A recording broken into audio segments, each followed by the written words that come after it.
Baik, kita hari ini akan membahas tentang surat jawaban dan eksepsi dalam gugatan perdata, dalam kasus perdata ya. Yang berikutnya adalah error in persona. Nah, ini banyak sekali ya, error in persona. Jadi apa? Bentuk atau jenis eksepsi dapat diajukan meliputi peristiwa sebagai berikut ya. Eksepsi dikualifikasikan atau gemis anhodendigheid yang bertindak sebagai penggugat bukan orang yang berhak, sehingga orang yang demikian penggugat tidak memiliki personal standing in judicial. Jadi dia tidak mempunyai legal standing atau personal standing on judicial. Kekeliruan pihak orang yang dimintakan untuk digugat ya, dalam konteks error in persona ya, keliru pihak yang ditarik sebagai tergugat. Nah, kita lihat satu persatu. Kenapa dia bisa menjadi error in persona? Karena dia tidak mempunyai personal standing. Contohnya ya, dia tidak mempunyai personal standing kalau dia mengajukan gugatan padahal objek gugatan itu bukan punya dia lagi. Ya, dia tidak berwenang ya, atau dia bukan sebagai ahli waris padahal yang digugat itu merupakan harta ahli waris. Ya, atau konsepnya keliru yang ditarik sebagai tergugat. Yang digugat itu bukan orang yang memiliki kewenangan yang terkait dengan kedudukannya. Contohnya seorang direksi digugat padahal dia waktu melakukan perbuatan itu ya bukan sebagai direksi, sebagai pribadi. Nah, error in persona atau namanya salah. Orangnya salah, yang dimaksud siapa? Beda. Nah, jadi ada dua kemungkinan. Penggugatnya kedudukannya tidak mempunyai kewenangan sebagai penggugat, tidak memiliki legal standing atau personal standing in judicial. Atau tergugatnya tidak memiliki kedudukan untuk digugat karena dia bukan salah menggugat orangnya, salah orang, salah kedudukannya.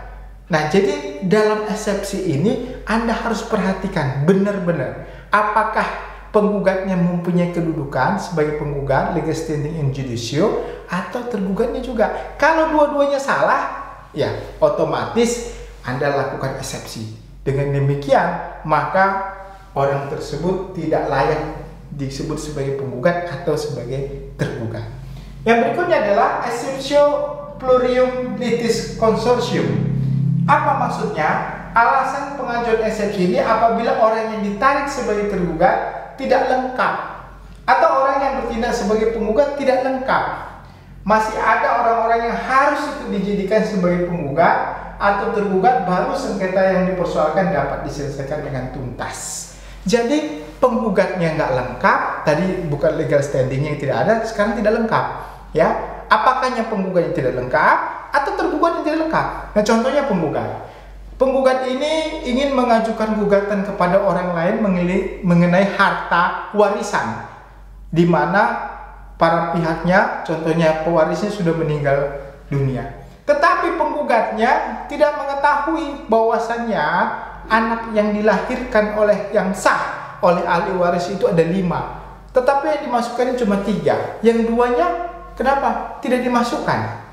Maka kalau tergugat mengetahui hal ini, dia bisa mengajukan exceptio plurium litis consortium. Artinya apa?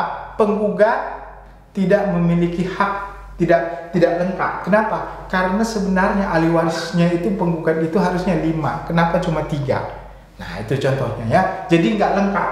Atau tergugat yang dimohonkan gugatannya tidak lengkap.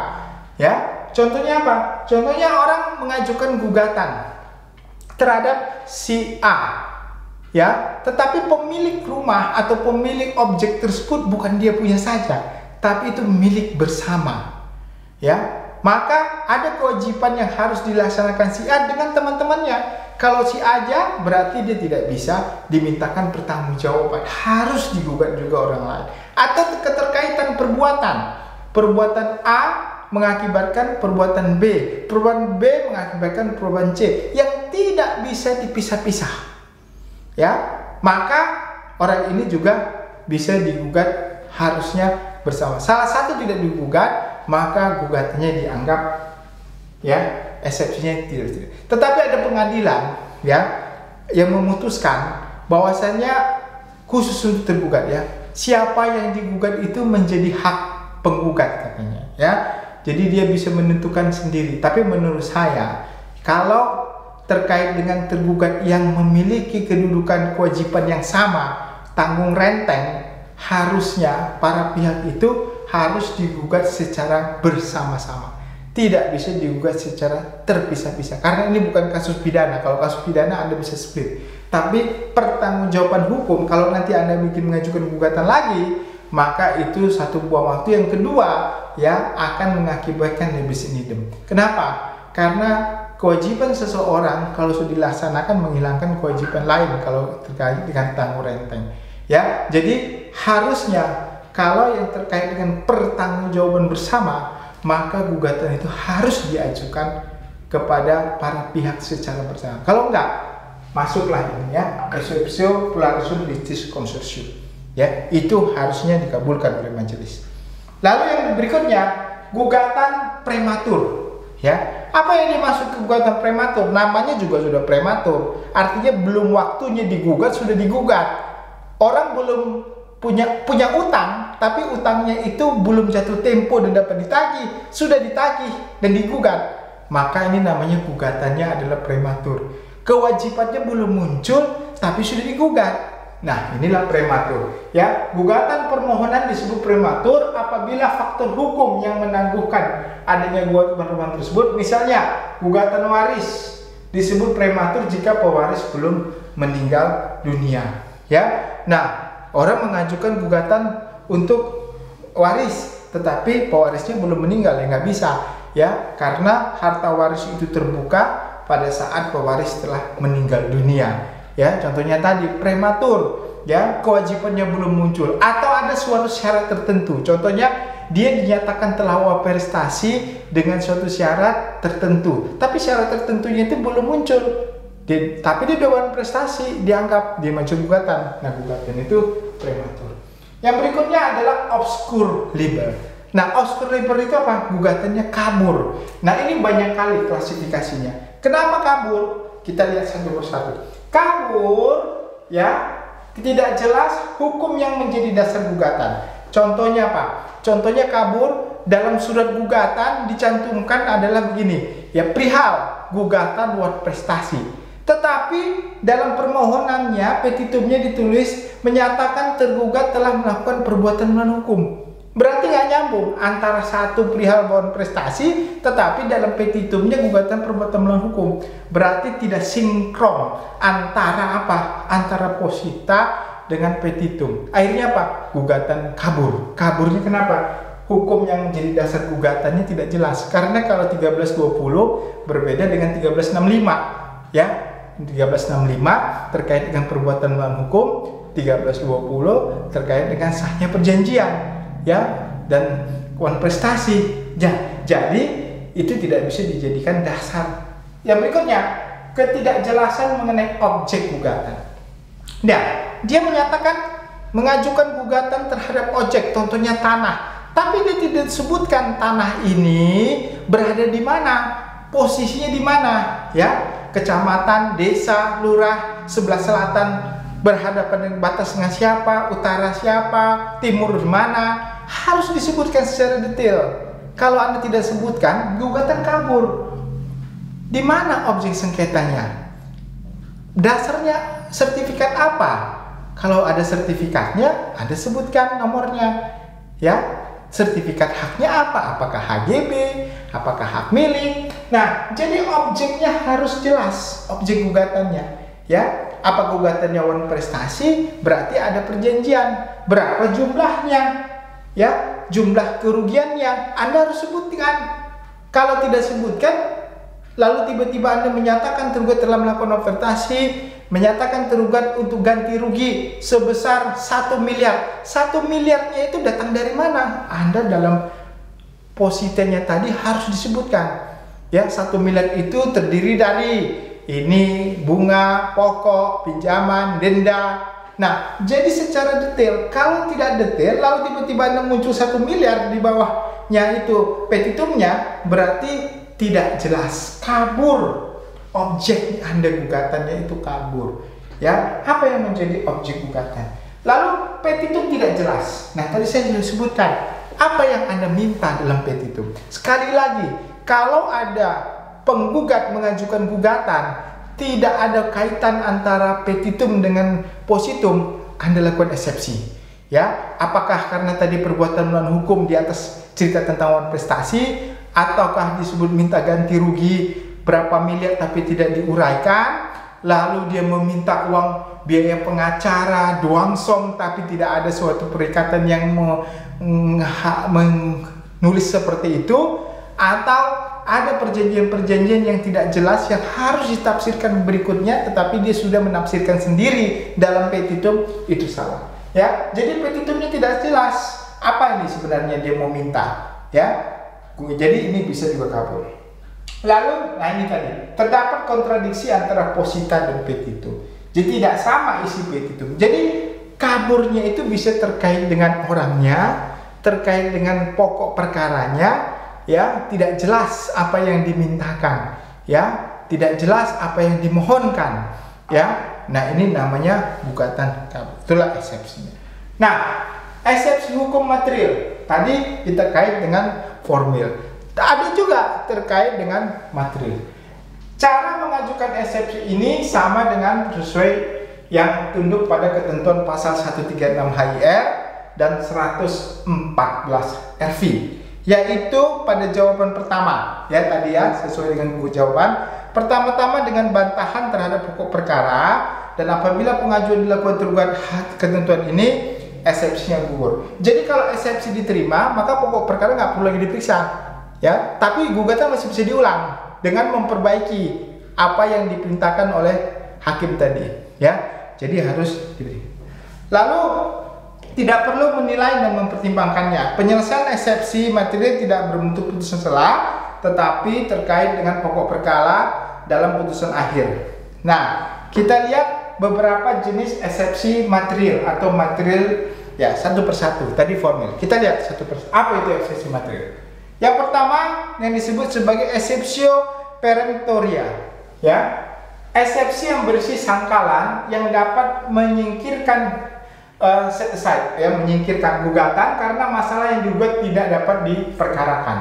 Objek yang mau digugat ini bukan objek yang bisa diperkarakan. Umpamanya apa yang digugat bersumber dari perjanjian yang telah dihapus berdasarkan pasal 1381 KUH Perdata. Misalnya permasalahan yang digugat telah dibayar, ya. Jadi apa yang digugat itu sudah dibayar, kok digugat lagi?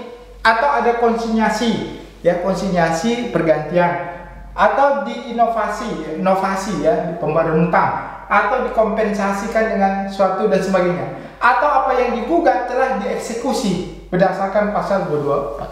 Jadi sudah pernah dieksekusi, sudah pernah diinovasi, sudah pernah dikonsinyasi, sudah pernah dibayar, digugat lagi pokok perkaranya. Wah, ini nggak benar, ya, berarti udah selesai harusnya, ya, sudah dieksekusi. Nah, jadi ini terkait dengan pokok perkara. Nah, bentuk dari exceptio peremptoria antara lain, nah kita lihat apa peremptoria tersebut. Nah, ini exceptio temporis daluarsa. Ya, menurut pasal 1946 KUH Perdata, daluarsa atau lewat waktu, ya. Daluarsa atau lewat waktu menjadi dasar hukum untuk memperoleh hak tertentu, ya. Jadi di pasal 19 ini disebutkan daluarsa tersebut yang terkait dengan gugatan. Jadi kalau gugatan sudah daluarsa, nggak boleh lagi, ya, diajukan gugatan daluarsa. Daluarsa adalah suatu alat untuk memperoleh sesuatu atau dibebaskan dari sesuatu, ya, perikatan lewat waktu tertentu dan syarat-syarat yang ditentukan oleh undang-undang, ya. Jadi kalau undang-undang sudah mengatur tentang daluarsa suatu lewat waktu tertentu, lalu dia gugat, ya nggak bisa, ya, sesuai dengan kedudukannya. Lalu yang berikutnya, ya, terkait dengan exceptio non pecuniae numerate. Eksepsi yang berisi sangkalan tergugat tertagih bahwa uang yang dijanjikan untuk dibayar kembali tidak pernah diterima, Akan tetapi eksepsi tersebut sangat erat kaitannya dengan kemampuan atau keberhasilan tergugat untuk membuktikan bahwa uang yang disebutkan tidak pernah diterima. Jadi dalam suatu perjanjian, contohnya kita bikin perjanjian utang piutang, tapi orang tersebut tidak pernah menerima uangnya, ya berarti ada apa ini? Ada bikin perjanjian, tapi orang tersebut tidak pernah menerima uang yang diperjanjikan. Apa benar atau tidak? Makanya harus bisa dibuktikan. Kalau dia bisa membuktikan bahwa perjanjian tersebut sebenarnya ada perjanjian benar, ada dua kemungkinan. Anda bisa mengajukan gugatan pidana, gugatannya, Anda bisa mengajukan eksepsi ini atau lapor kasus pidana. Kenapa? Berarti ada penipuan. Masa ada orang bikin perjanjian, menerima uang, uangnya nggak dikirim lalu dia gugat. Seakan-akan Anda pernah terima uang karena nggak balikin. Nah ini ada unsur penipuan. Jadi ini erat kaitannya. Tapi sepanjang Anda bisa membuktikan bahwa uang yang disebut tidak pernah diterima oleh Anda, ya, atau Anda diserahkan orang lain, maka Anda bisa melakukan eksepsi mengenai ini. Lalu yang berikutnya adalah exceptio doli mali. Apa itu exceptio doli mali? Yaitu keberatan mengenai penipuan yang dilakukan dalam perjanjian. Ya, kalau dalam perjanjian itu nggak boleh ada namanya duang dualing bedroh. Ya, tidak ada penipuan, tidak boleh kekhilafan, ya, tidak ada tipu muslihat, ya, tidak boleh melakukan hal itu, ya. Nah, kekhilafan, penipuan, ya, tipu muslihat.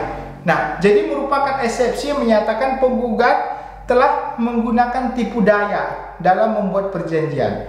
Eksepsi ini berkaitan dengan ketentuan pasal 1328 KUH Perdata yang menyatakan, ya, penipuan merupakan salah satu untuk membatalkan perjanjian. Nah, tadi saya katakan perjanjian itu tidak boleh didasarkan pada tipu muslihat. Ya, sehingga kalau ada perjanjian yang didasarkan pada tipu muslihat, maka perjanjiannya batal. Contohnya orang apa?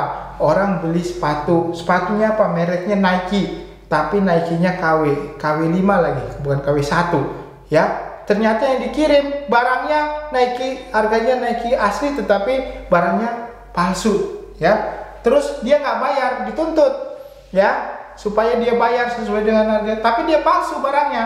Nah, berarti ini eksepsi. Walaupun dia mengajukan gugatan kepada Anda bisa melakukan eksepsi karena berdasarkan sepengetahuan Anda, hasil penelitian Anda, barang yang disampaikan adalah barang palsu, ya.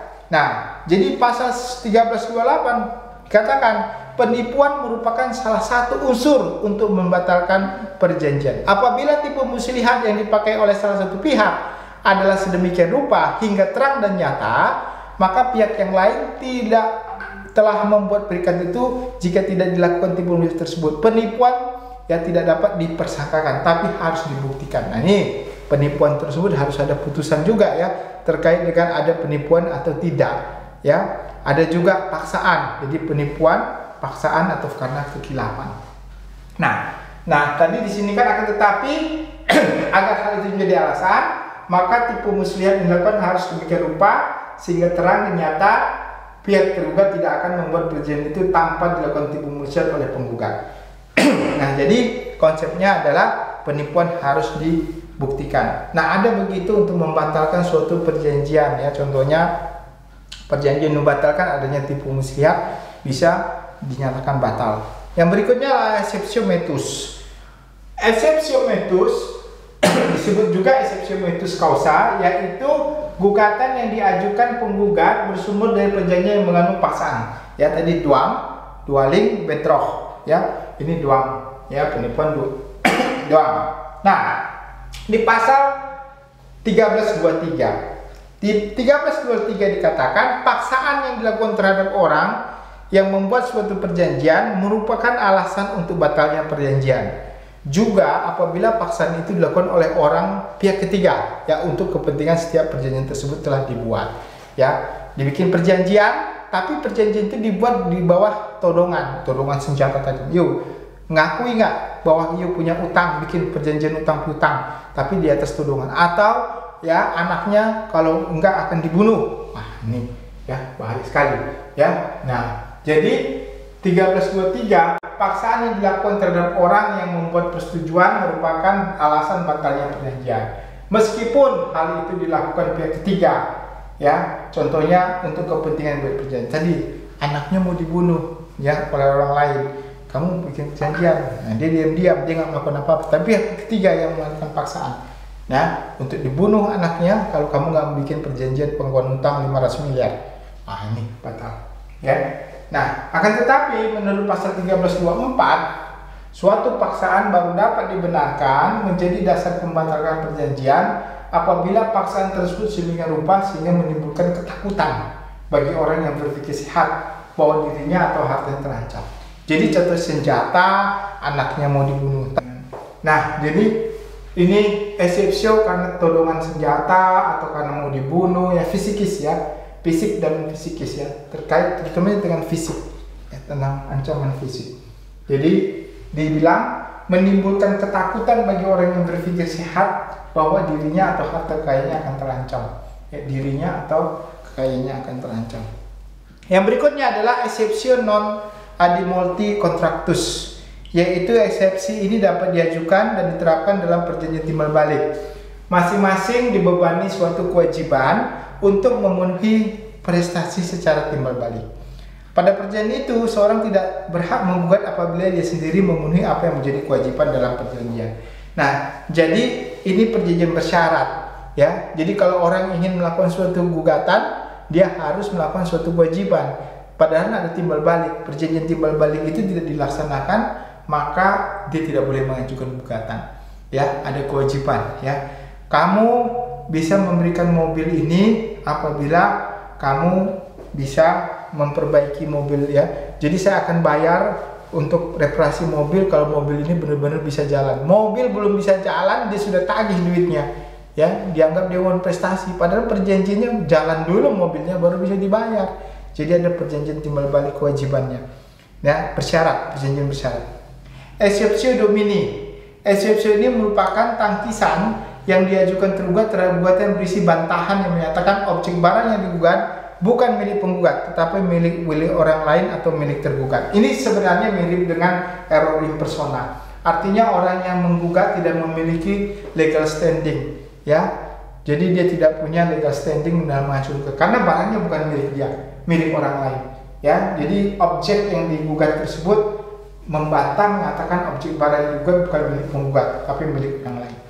Lalu exceptio litis pedentis, sengketa yang digugat penggugat sama dengan perkara yang sedang diperiksa oleh pengadilan, ya, disebut juga eksepsi sub judice, ya. Berarti gugatan yang diajukan masih tergantung hanging atau hang-on atau masih berlangsung atau sedang berjalan penulisan di pengadilan under jurisdiction consideration. Jadi prejudice itu gugatan terkait, contohnya gugatan tentang apa? Gugatan tentang hak. Dia telah melakukan penyerobotan atau mengakibatkan kerugian kepada saya, gitu, ya. Perbuatan melawan hukum padahal objeknya sedang disengketakan di tempat lain, ya, belum final, ya. Jadi tergantung apakah milik dia atau bukan milik dia, itu masih ada gugatan di tempat lain. Selesai dulu gugatan yang lain, baru nanti bisa dia mengajukan gugatan. Jadi ada gugatan lain yang sangat menentukan, ya. Kalau gugatannya itu sudah selesai, baru nanti pengaruh terhadap gugatan yang ini. Tapi itu belum selesai, dia sudah mengajukan gugatan di sini, nah itu nggak boleh, ya. Keadaan seperti ini disebut sebagai exceptio litis pedentis. Nah, jadi itu semua terkait dengan eksepsi yang harus dimasukkan dalam surat jawaban, ya. Nah, kalau dalam pokok perkara bagaimana? Nah, kalau dalam pokok perkara, ya, apa yang Anda tadi pertama dalam eksepsi, yang kedua dalam pokok perkara. Nah, pokok perkara ini berisi bantahan-bantahan yang menerangkan tentang hal-hal yang perlu disangkal, yang diakui oleh tergugat-penggugat pada umumnya dituliskan. Nah, biasanya kalau dalam pokok perkara kalimatnya seperti ini, ya. Tadi kan dalam eksepsi. Sekarang dalam pokok perkara. Nah, dalam pokok perkara, maka kalimat yang umumnya Anda masukkan dalam surat jawaban adalah pertama, bahwa tergugat dengan ini menyangkal seluruh dalil-dalil yang dikemukakan oleh penggugat dalam gugatannya kecuali nyata-nyata diakui tergugat. Jadi kalimat itu yang pertama sekali harus Anda cantumkan dalam jawaban pokok perkara. Kenapa? Fungsinya adalah bahwanya Anda menyangkal semua keterangan dalil-dalil penggugat kecuali yang benar-benar Anda akui. Nah, itu Anda boleh. Jadi nanti semua gugatan yang diajukan gue itu adalah mental semua, kecuali memang Anda akui. Contohnya Anda akui apa? Gugatan perceraian, contohnya Anda akui ada pernikahan, Anda akui ada punya anak. Tapi kalau tidak ada percecokan, Anda bangkan, nyangkal, bantah boleh, ya. Lalu sebutkan dulu dalil-dalil yang akan disangkal, ya, yang ditentukan dalam gugatan penggugat lalu disangkal. Contohnya apa? Bahwa dalam gugatan penggugat halaman, nah disebutkan dengan jelas ya, bahwa dalam gugatan penggugat halaman 5/2 paragraf ketiga menyebutkan bahwa tergugat telah lalai dalam melakukan pembayaran kepada penggugat sejak bulan Mei. Nah, Anda sebutkan dulu apa isi gugatannya. Setelah itu Anda bantah, baru bikin keberatan bahwa penggugat tersebut tidak benar dan tidak beralasan karena tergugat memiliki bukti bahwa tergugat telah melakukan pembayaran terhadap kewajiban tergugat tersebut sebagai dan telah disampaikan akan membayar sisanya kepada penggugat mengirimkan kembali kewajiban. Nah, jadi waktu Anda setiap yang menurut Anda dalil penggugatnya tidak benar, Anda sebuti dulu apa yang tidak benar, di halaman berapa, butir berapa, paragraf berapa. Setelah itu Anda bikin keberatan, baru bantah, ya. Jadi jangan langsung bantah, tapi Anda tidak sebutkan dulu apa yang akan Anda bantah tersebut, ya. Jadi waktu dalam pokok perkara ingat, sebutkan dulu apa yang tidak benar dalam gugatan penggugat, halaman berapa, butir berapa, paragraf berapa, baru Anda bantah. Jangan langsung bantah tapi nggak tahu apa yang Anda bantah, ya. Jadi formatnya harus seperti itu. Jadi inilah yang harus diperhatikan dalam mengajukan jawaban. Sekali lagi, ya, harus diperhatikan. Nah, jadi yang harus disangkal adalah seluruh dalil penggugat yang tidak benar menurut tergugat dan secara hukum tergugat memiliki bukti. Nah, yang Anda sangkal itu benar-benar milik bukti, ya. Kalau tidak ada bukti, jangan Anda sangkal-sangkal, Anda harus ada bukti. Nah, setelah itu, jadi setelah eksepsi, ya, lalu pokok perkara, lalu petitum. Apa permohonan Anda? Ya, dalam petitum khusus untuk jawaban yang tidak mengajukan gugatan rekonvensi, ya, ini kita petitum yang bukan rekonvensi adalah disebut sebagai berikut. Permohonan. Jadi tulis apa permohonannya? Permohonan berdasarkan hal tersebut majelis hakim plenary memutuskan dalam eksepsi, ya, karena tadi eksepsi. Jadi dalam eksepsi pertama menerima eksepsi tergugat untuk seluruhnya. Yang kedua mengabulkan eksepsi tergugat. Yang ketiga menyatakan gugatan penggugat tidak dapat diterima. Nah, jadi ini wajib, ya, wajib hukumnya kalau Anda ada eksepsi, ya. Jadi ini petitumnya mendukung oleh positumnya tadi waktu eksepsi. Lalu dalam pokok perkara, jadi ada eksepsi, lalu dalam pokok perkara. Dalam pokok perkara mengabulkan permohonan tergugat untuk seluruhnya, lalu menolak gugatan penggugat untuk seluruhnya, lalu membebankan biaya perkara kepada penggugat. Nah, ini standar, ya, yang Anda harus ada dalam mengajukan surat jawaban. Pertama, dalam eksepsi isinya ini, dalam pokok perkara isinya ini, ya. Ini khusus untuk jawaban yang tidak ada gugatan rekonvensi. Lalu penutup.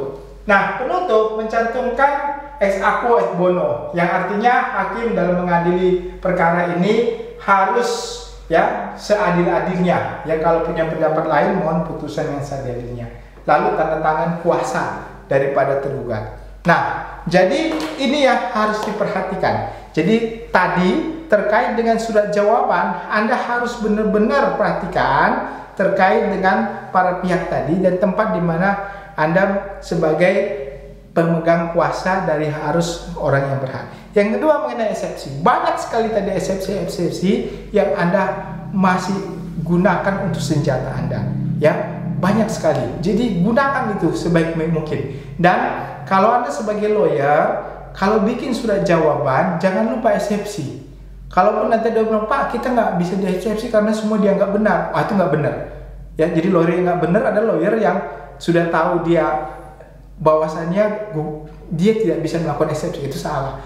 Apapun itu, Anda masukkan eksepsi dulu. Biar nanti hakim yang memutuskan. Cari celahnya. Lalu mengenai pokok perkara. Pokok perkara harus sebutkan dulu dalil-dalil Anda bahwa Anda menolak, lalu dalil-dalil yang Anda sebutkan itu sebutkan dulu apa yang penggugat yang sebut dalilkan, lalu buat keberatannya. Dan terakhir tadi positanya dalam petitum petendi harus disebutkan dengan jelas ya eksepsinya. Tapi dalam permohonan menerima eksepsi tergugat untuk seluruhnya, mengabulkan eksepsi, menyatakan gugatan gugat tidak dapat terima.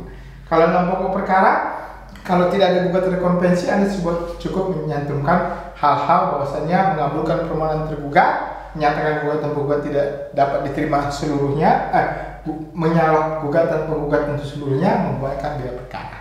Nah, inilah kiranya diperhatikan bagi kita semua yang ingin mengajukan surat jawaban dan eksepsi. Ya, kita berikutnya kita akan bahas lagi terkait dengan gugatan rekonvensi dan surat jawaban. Ya, nah, kiranya ini dapat memberikan manfaat. Jangan lupa subscribe dan follow terus dan share ke teman-teman. Siapa tahu banyak teman-teman kita yang membutuhkan ilmu ya di seluruh Indonesia ya mengenai ilmu tentang hukum acara perdata dan kemahiran hukum ini. Terima kasih, kiranya ini bermanfaat bagi kita semua.